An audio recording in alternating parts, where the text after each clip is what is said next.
month long, we've been celebrating AAPI Heritage Month and the many ethnicities that make up the beautiful cultural fabric of San Diego. Now it's time to take a closer look at the Chinese American community, my community. There are more than 55,000 of us, and many have made significant contributions to San Diego. I sat down with one longtime community leader who has made it his mission to share his culture while helping others and living the American dream. You may be one of the thousands who celebrate Chinese New Year at Jasmine Seafood Restaurant or enjoy delicious dim sum here with family and friends. But you may not know all of the ingredients of life mixed into the owner's recipe for success. What do you hope customers experience when they come into your restaurant? We want to give them experience like dining in a nice Cantonese Chinese restaurant without flying to Hong Kong. Blessed with an abundance of food these days, Dr. Alan Chan recalls it wasn't always this way. I was born in Shanghai.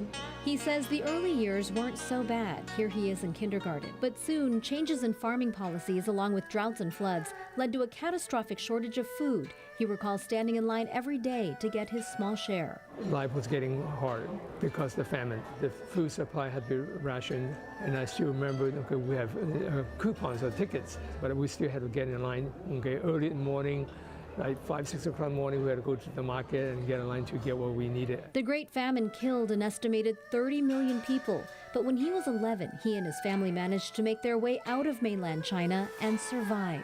In '59, December '59, we sort of smuggled into Hong Kong, which was under British rule.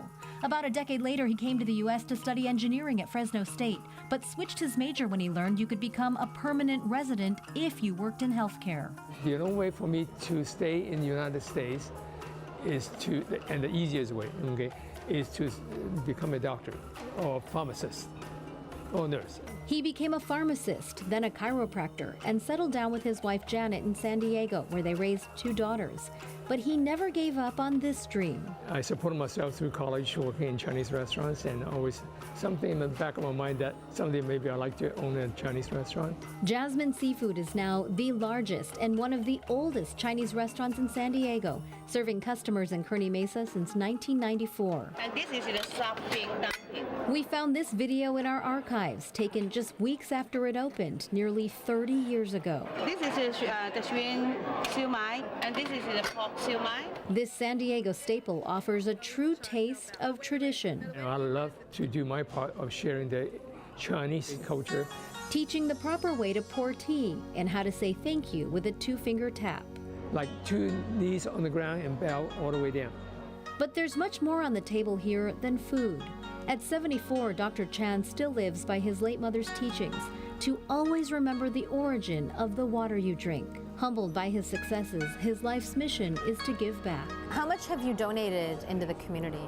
The last count was over $500,000 already, okay, with the help of the community, not just Jasmine, not just myself. Right. He uses his restaurant for good, turning feasts into fundraisers to help those in need, including victims of Hurricane Katrina, Japan's tsunami, and Haiti's earthquake, and now Ukrainian refugees.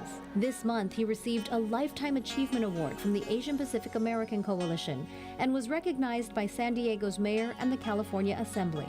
Dr. Chan is also the recipient of the prestigious Ellis Island Medal of Honor, awarded by Congress to immigrants who embraced opportunities to better their own lives and the lives of others. Do you feel like you've fulfilled the American dream? Yeah, in a way, I do, because I have so much help from different people all along the way. And he's not done yet, with more ideas brewing to pay it forward. I've been doing that for almost 30 years now, and we'll continue to do that to serve the community so that we can continue giving back to the community. And a trendsetter, did that in 1994. This wasn't the convoy that we see these days that's so multicultural, so many restaurants. He said there were only 12 restaurants when he opened, and now I think at last count there are more than 200. He's grateful to have survived the pandemic, and I just think, you know, a lot of people come to San Diego, they eat at Jasmine, but they don't know the story, and there's so much history behind the restaurant and how he gives back to the community. Beautiful story, really enjoyed it.